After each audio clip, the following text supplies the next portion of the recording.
Assalamualaikum para cuy, terima kasih sudah nyentuh video ini. Selamat datang di paket malam minggu. Kali ini kita bakal bahas kisah nyata tentang sekelompok pria dari Spokane, Washington yang punya hobi main kejar-kejaran setiap bulan Mei. Kejadiannya bukan cuma di halaman rumah, tapi kadang sampai terbang antar negara bagian cuma buat ngejar temannya. Mereka mulai main sejak sekolah menengah di Gonzaga Preparatory School tahun 1983, bikin aturan resmi di 1990, dan permainan ini bertahan lebih dari 30 tahun. Jadi bayangin, orang dewasa, kerjaan serius, keluarga lengkap, tapi tetap semangat ngejar temannya. Baiklah, kalau begitu, langsung aja ke tragedinya.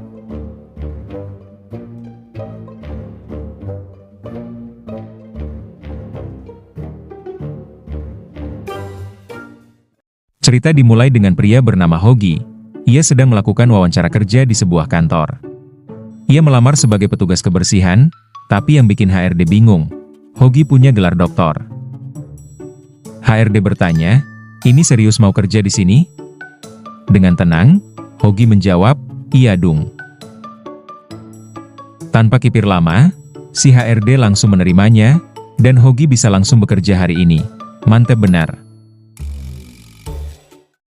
Setelah bekerja, Hoagie malah memakai rambut palsu dan kumis palsu.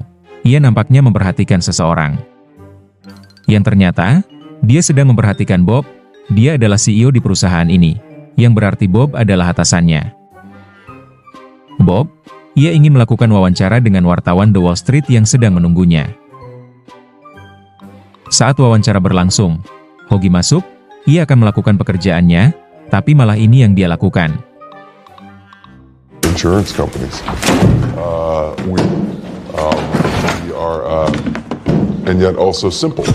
And, Karena membuat keributan yang hakiki, Bob menyuruhnya untuk kembali lagi nanti. Tapi tiba-tiba, Jesus Christ. Bob kaget, karena itu adalah sahabat kentalnya si Hoagie, yang bela-belain sampai melamar kerja di kantornya hanya untuk menyentuh Bob, karena mereka masih dalam permainan. Di situ Bob mencoba untuk memecahkan kaca dengan bangku, tapi bangkunya mantul lagi menimpa Bob. Disitulah Bob menyerah dan Hoagie menyentuhnya. Well, yeah. Hey, listen, this is serious. Setelah menyentuhnya, Hoagie memberikan kabar bahwa Jerry berhenti bermain setelah 30 tahun, karena dia ingin menikah. Mendengar itu Bob sedih, namun karena dia masih ada wawancara, maka ia menyuruh Hoagie untuk keluar. Di luar, Hoagie berkata, tinggal tersisa 3 hari lagi di bulan Mei. Mereka harus mengumpulkan teman-teman mereka untuk mengejar Jerry. Mendengar itu, Bob setuju. Tapi, dia harus menyelesaikan wawancaranya dulu. Hoagie diminta untuk menunggunya. Sorry about that. Where were we? Diabetes, sir, but there are two types. Type 1 is... Hoagie yang memang orangnya kompetitif sekali. Ia menghampiri Bob, ia meminta agar mereka cabut sekarang. Bob berkata, "Tapi kita tak tahu di mana Jerry." Nah, di situ Hoagie mengeluarkan kertas yang isinya screenshot undangan pernikahan Jerry. Bob yang sama kompetitifnya, ia pun memutuskan untuk pergi juga, dan itu membuat Mbak Yanti kebingungan dan mengikuti mereka. Karena Mbak Yanti mengikuti mereka terus dan kepo, Hoagie akhirnya memberitahu bahwa mereka sudah memainkan permainan ini selama 30 tahun, setiap tahun hanya di bulan Mei. Mereka pun tak bermain di taman, mereka harus mencari teman-teman mereka di negara lain atau di daerah lain. Dan ada satu orang yang tak pernah bisa mereka sentuh, yaitu Jerry. Mendengar itu Mbak Yanti bingung lagi. Seketika itu kita dibawa kembali ke masa kecil mereka, saat sedang mengejar Jerry. Jerry satu-satunya teman mereka yang paling tangguh, larinya cepat, dan terkadang bisa lolos. Jerry menggunakan cara apapun pokoknya. Kembali ke jalur waktu utama. Hoagie dan Bob harus berangkat menemui teman-teman mereka untuk mengejar Jerry, yang akhirnya membuat Mbak Yanti penasaran, maka Mbak Yanti ikut dan sekalian meliputnya. It's very interesting. You're right. Let's go. Interesting in a good way. Get in, Bob. Fine, fuck it, I'm going. Berpindah ke Denver, Colorado, di sebuah rumah ada bapak dan anak yang sedang join blub-blub. Ever since my wife died.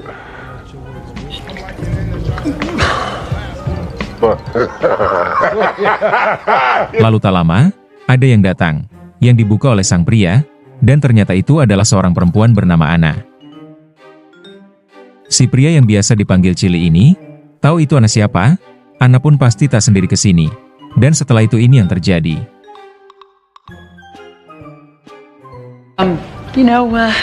Oh shit. Hogan can buy me. He's loose! He's heading down the east stairwell! Chili kabur ke pintu depan yang ternyata di situ sudah ada Hoagie. Chili terjebak, dan ia adalah salah satu teman mereka yang akan menjadi mangsa dari Bob. Tapi Chili tak menyerah.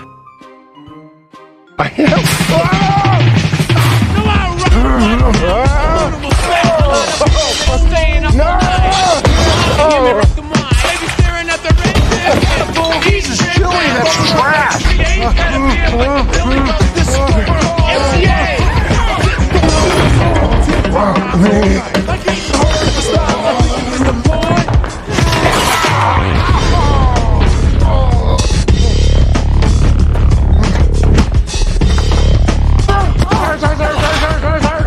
I'm sorry. Wow. Chili! No!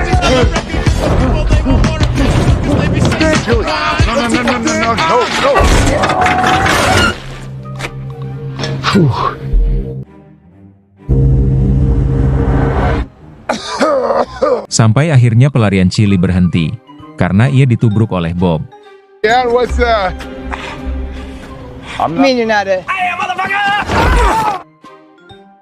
Di situ mereka melakukan gencatan senjata, karena mereka harus bersatu untuk menangkap Jerry di pesta pernikahannya.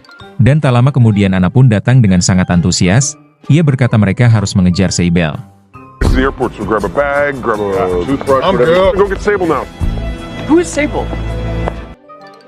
Berpindah ke Portland, Oregon, ada seorang laki-laki maco berkacamata yang sedang berbincang bersama pilatesnya. Si cowok maco ini sepertinya ada masalah dengan gaya bercintanya di kasur. Ia kalut, pusing, karena udah lama belum meluarin, ada kali setahun. Namun saat lagi serius-seriusnya, tiba-tiba ada suara. Si ibu pilatesnya langsung mencari dari manakah suara itu, yang ternyata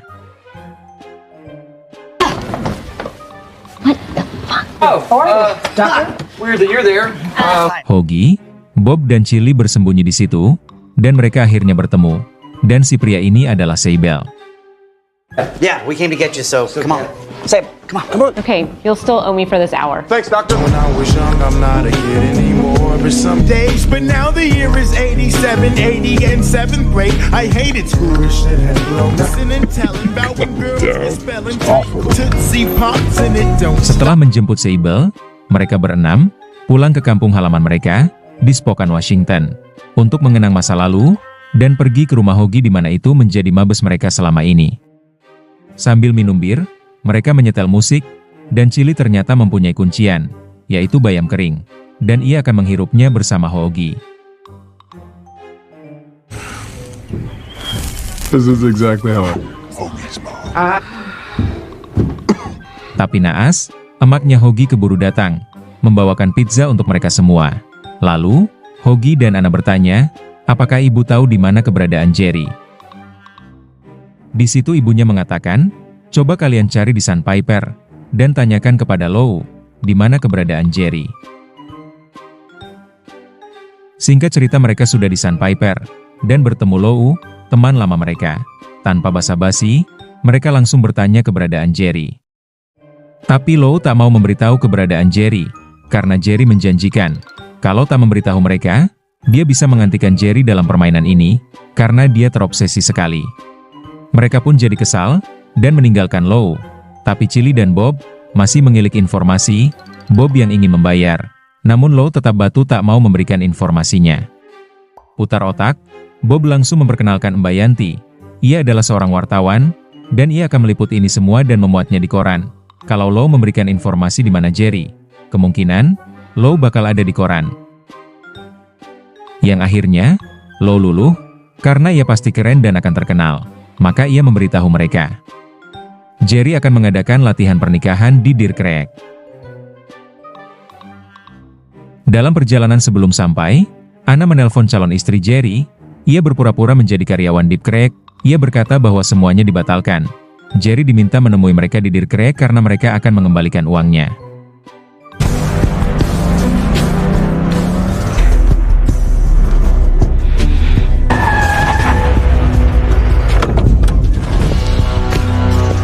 Dan jebakan itu ternyata termakan.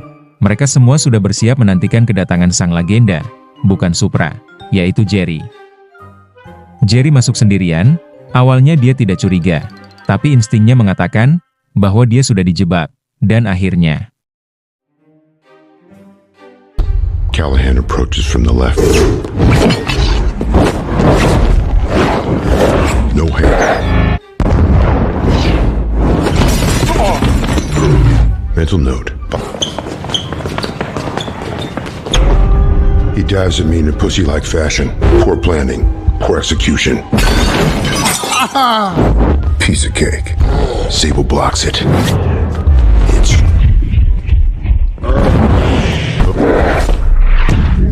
I speed bag him.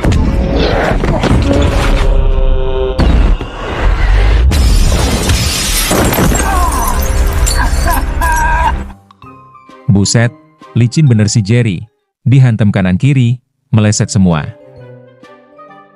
Setelah lolos, Jerry memperkenalkan calon istrinya yaitu Susan. Jerry dan Susan juga sengaja tidak mengundang mereka, karena pasti akan terjadi huru-hara di pernikahannya. Karena situasi sulit, mereka memutuskan amandemen sementara, dan membuat perjanjian tertulis, selama makan siang, latihan pernikahan, makan malam, dan upacara berlangsung. Mereka tak boleh memainkannya, dan itu ditandatangani oleh semua pemain. Alright, boys. Setelah menandatangani surat perjanjian, mereka kembali ke barnya Lou untuk minum-minum. Lalu tiba-tiba Mbak Yanti bertanya, apakah mereka berhenti bermain hanya karena perjanjian tidak sah ini. Mereka pun berpikir, benar juga si Yanti. Mereka memainkan ini, tak pernah berhenti di situasi apapun, seperti Sable yang lagi ski di PPU, Hoagie yang sedang mendampingi anak mereka lahiran, sampai yang paling parah, saat di pemakaman ayah Hoagie mereka masih memainkan ini. It's given us a reason to be in each other's lives. Ini menjadi alasan mereka tetap hadir dalam kehidupan satu sama lain setiap tahun. Seseorang yang terakhir disentuh hingga bulan Mei berakhir, harus menanggung malu selama setahun penuh. Lalu mereka mulai sadar bahwa perjanjian itu hanya omong kosong. Maka dari itu, mereka bermaksud untuk menciduk ke rumah Jerry sekarang juga. Sampai di rumah Jerry, mereka mengendap-endap bagai FBI.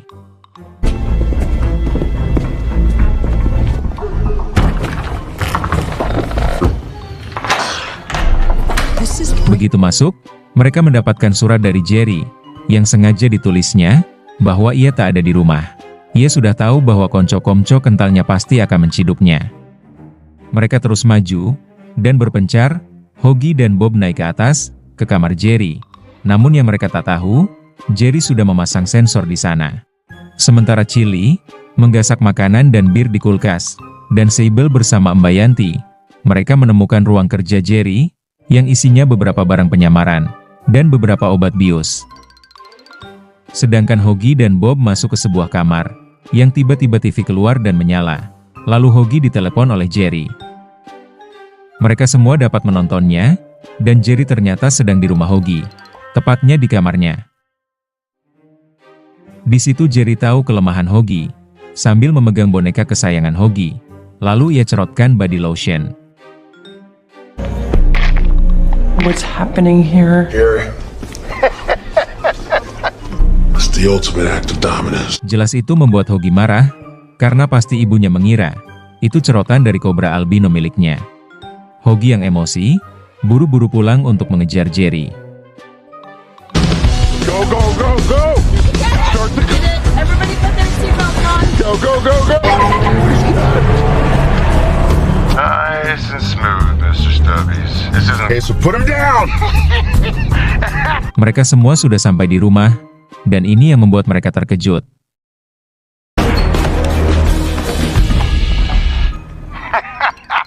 Jerry? Buset, Jerry memanipulasi mereka. Dengan menelpon mereka, ia membuat setup yang sama dengan kamar Jerry, dan keberadaan Jerry sekarang entah di mana.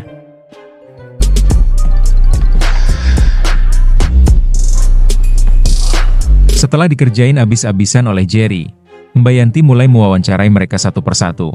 Mereka mengakui bahwa Jerry, yang paling sulit dan pintar, Dari awal mereka memainkan ini, Jerry tak pernah tersentuh selama 30 tahun. Dan kalau mereka tidak bisa mengenainya sampai pernikahannya, Jerry adalah pemain kejar-kejaran terbaik sepanjang masa. Pagi harinya, Jerry yang sedang di mall untuk mengambil jasnya. Ia nampak santai. Yang kebetulan ada nenek-nenek yang tasnya terjatuh. Saat itulah Jerry membantu, dan malah inilah yang terjadi. Men's athletic crossover size 9.5. Suggest a man athletic. Hoagie.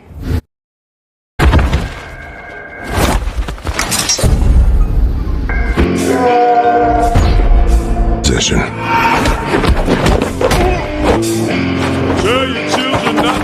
Holy shit.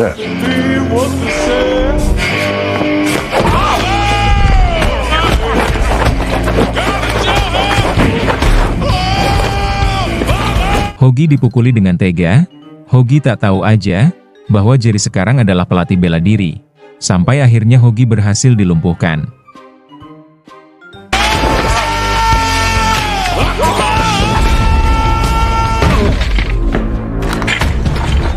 Jerry juga sebenarnya kaget, kenapa Hoagie tahu dia berada di sini. Hoagie mengetahui ia ke sini karena melihat kwitansi pengambilan jas sewaktu ia masuk rumah Jerry. Jerry pun tertawa. Katanya, mereka jangan mengacau di pernikahannya nanti, dan kalian tak akan pernah bisa menyentuhnya. Setelah itu Jerry pergi.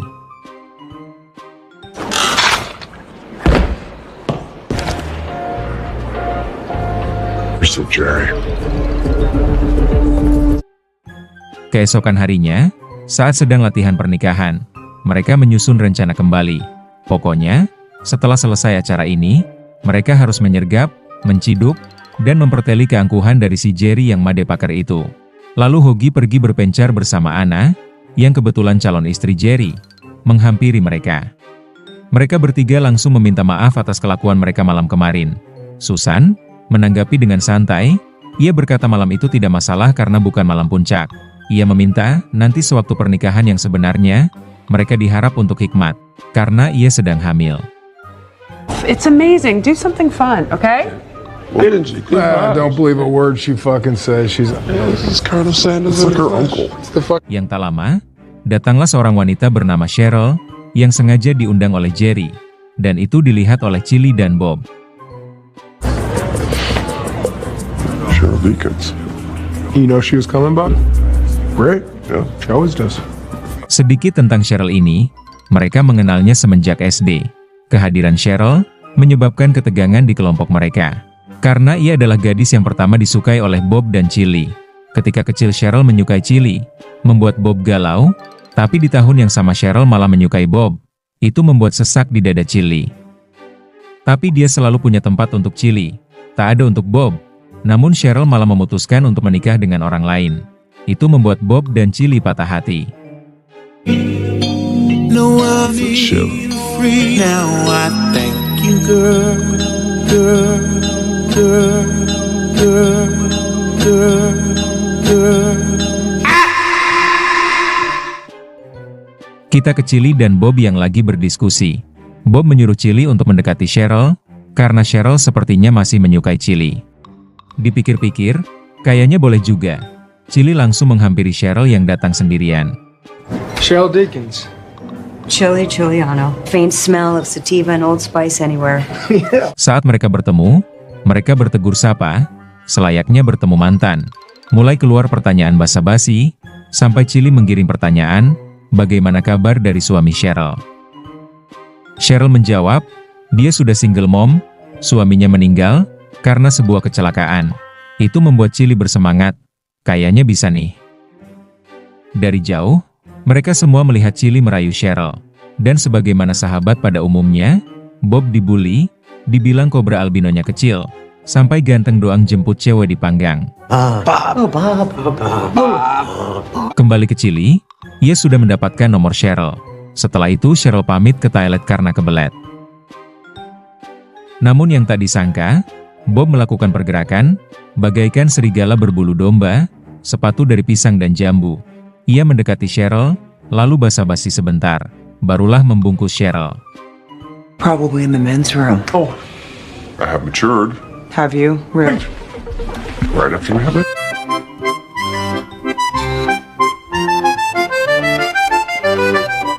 Dan inilah saat mereka meringkus Jerry. Hoagie sudah bersiap, begitu juga yang lain. Namun Bob, tak ada kabarnya, karena sedang membungkus Cheryl. Saat itu juga, Hoagie melihat Jerry yang sudah bersiap, dan permainan pun dimulai lagi.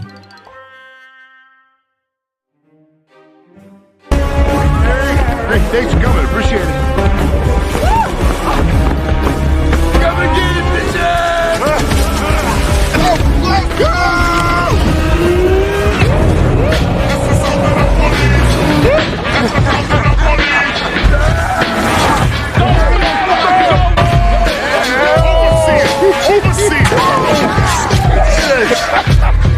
God, I wish I had my gun here. There's so many good birds. Keep your eyes downfield! Run across the fourth! Yeah. Well.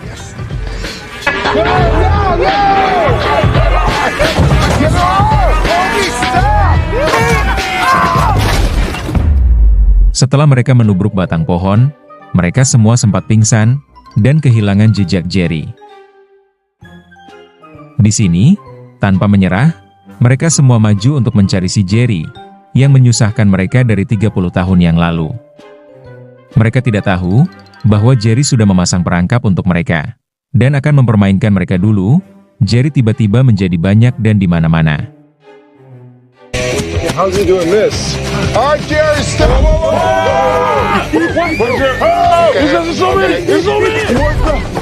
Kebingungan, Chili mengejar salah satu. Ia yakin itu adalah Jerry yang asli, tapi malah begini. I'm on your ass!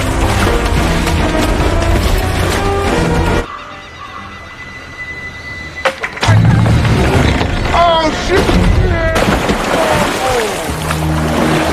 Chili tumbang, dan sekarang tinggal Hoagie dan Sable. Mereka mencari Jerry, sampai hal ini terjadi.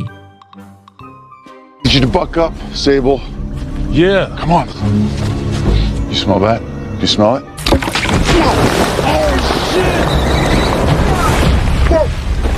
Hoagie terperangkap, sekarang giliran Sable yang mencari Jerry, dan begini akhirnya.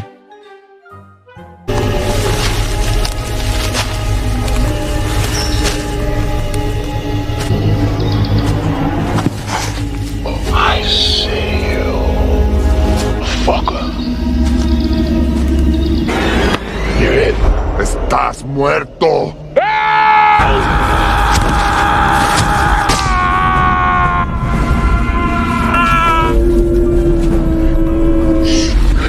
Sable.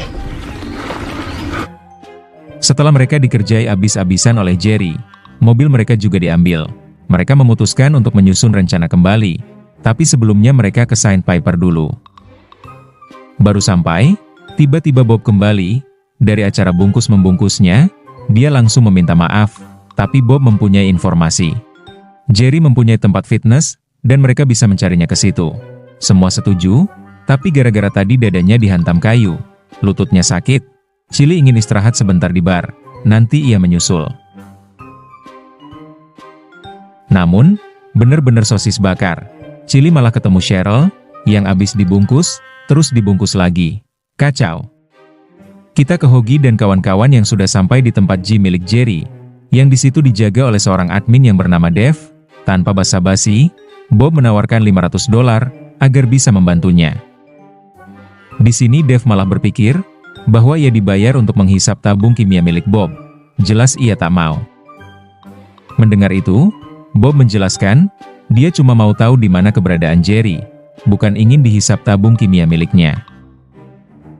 Dave akhirnya pun mengerti, tapi dia tak mau memberitahu, meski sudah ditawari $1.500. Wah, tak ada cara lain, mereka harus sedikit menyiksa Dave. Dave diikat, dan akan disiram pakai air galon. Mereka semua akan melakukan intimidasi, sampai akhirnya. Last chance, Dave.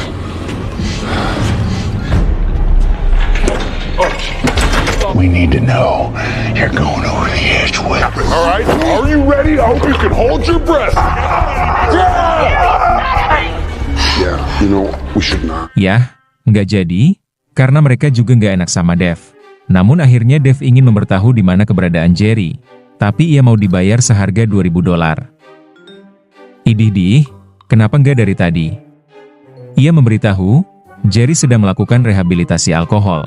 Tempatnya nanti pagi di gereja Brunswick.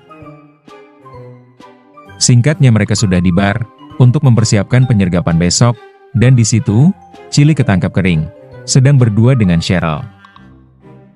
Merasa dikibulin, Bob langsung melabrak Chili, karena ia tadi beralasan lututnya sakit. Tak terima, Chili juga membongkar kelakuan Bob tadi pagi bersama Cheryl, dan adu alasan pun terjadi. You're it. How about that? Pass. You can't pass. Cheryl yang muak, ia menengahinya. Ia muncul, karena disuruh Jerry untuk mengalihkan perhatian mereka berdua.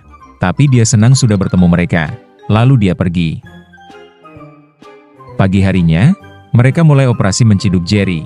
Mereka membawa barang-barang, mulai dari linggis, kayu, tali, untuk menutup semua pintu agar Jerry tak bisa keluar.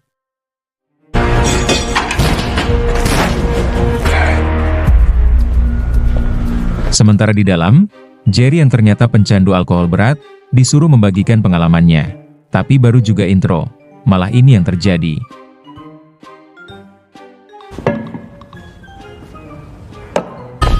The slight scent of weed. Oh my God, I've caught him off guard. He rushes in from behind. Hazelnut coffee? What kind of bitch? Julie, get up!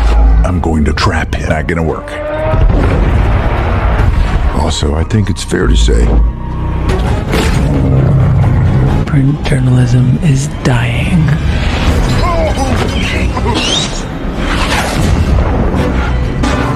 which I will explain. Oh, God.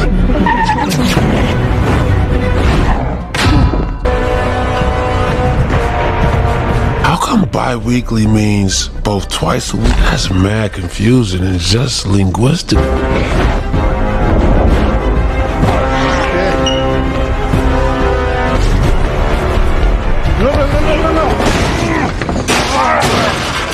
Setelah pergerakan yang cukup epik, Jerry masuk ke dapur gereja dan mengurung dirinya. Tak ada jalan keluar, maka mereka memutuskan untuk menunggu. Jerry menyerah atau mereka menyerah. Lalu tiba-tiba Susan datang, karena 5 jam lagi mereka akan melangsungkan pernikahan. Tapi Jerry masih terjebak. Susan marah-marah, karena seharusnya mereka sudah foto pernikahan 1 jam lalu. Saking stresnya, Susan merasakan sakit di perutnya, karena dia sedang hamil. Tahu kalau Susan kesakitan, Jerry pun keluar. Di sini suasana canggung, Hoagie dan kawan-kawan merasa bersalah. Tapi satu sisi ini kesempatan berlian untuk menyentuh Jerry, yang akhirnya mereka melepaskan Jerry, karena memikirkan keadaan Susan. Setelah semua yang terjadi, mereka kembali ke rumah dengan perasaan bersalah. Terlebih lagi, mereka menerima pesan bahwa pernikahan tertunda. Mereka sudah mengkacaukan kehidupan teman mereka sendiri, yang harusnya permainan ini membahagiakan mereka. Tapi di sini ada yang aneh. Karena semua wanita mengupload setiap menit, Anna mencium kepalsuan, lalu ia membuat Instagram palsu, untuk memeriksa. Yang ternyata, pernikahan tetap berlangsung. Jerry melakukan pemalsuan keguguran Susan. Canggih juga Jerry. Tapi di situ Hoagie malah marah-marah, merusak semua di basecampnya. Ia merasa sudah kalah, dikibuli, dipermainkan. Sekarang mereka harus menerima bahwa Jerry pemenangnya, dan mereka sudah selesai. Hoagie juga akan pergi ke pernikahannya, dan mereka bisa berhenti mengejar Jerry di hari ini. Mereka datang dengan lengkap dan kebetulan mereka melihat Susan yang asik-asik aja. Mereka menemui Susan, lalu Susan meminta maaf dan mengakui bahwa keguguran itu adalah kepalsuannya. Ia harus menyelamatkan Jerry dari situ. Namun ya udahlah, di situ Jerry juga merasa tenang. Ia mengerti, Susan sekarang sudah menjadi bagian dari Jerry. Wajar ia membantu Jerry. Dan inilah waktu yang bersejarah bagi Jerry. Ia akan mengikat janji sucinya, dilihat oleh semua undangan dan teman masa kecilnya. Namun di sini, Hoagie yang sudah tahu kepalsuan Jerry. Ia bersiap, sampai ijab kabul selesai, ia akan menerkam, memangsa, untuk menangkap Jerry, dan inilah saatnya. I now pronounce you husband and wife.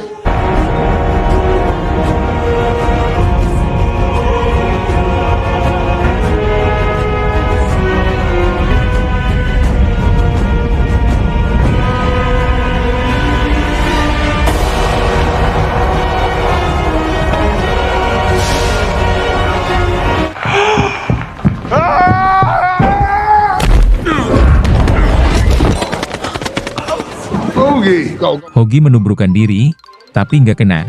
Ia malah tak sadarkan diri. Hogan? Hoagie! Hogan. I can't believe it, you guys. Call a doctor. Can you hear me? Setelah kejadian tadi, Jerry menelpon Hoagie yang baru sadar.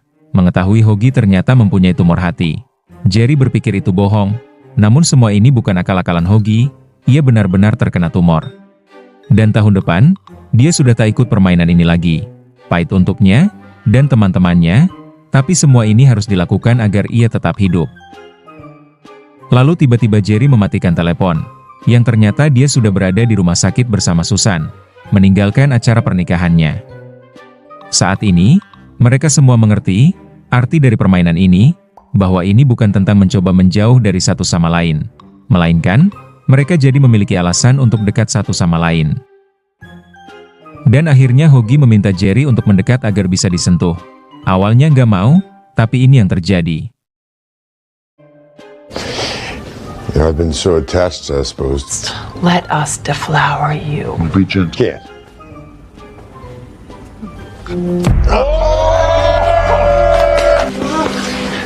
Yes! Rekor Jerry sudah tumbang, tapi itu tak bertahan lama, dan sampai akhirnya. I ain't gonna be last dead.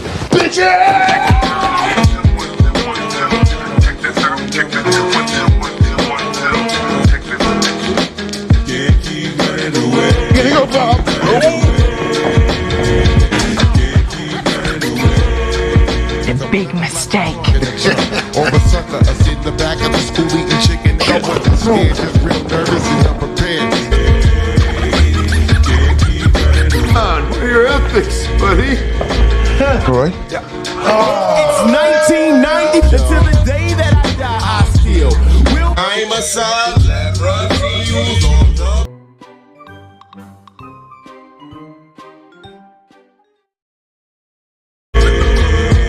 Hey, brother.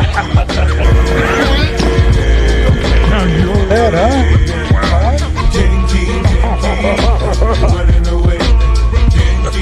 Yeah, baby. Good job!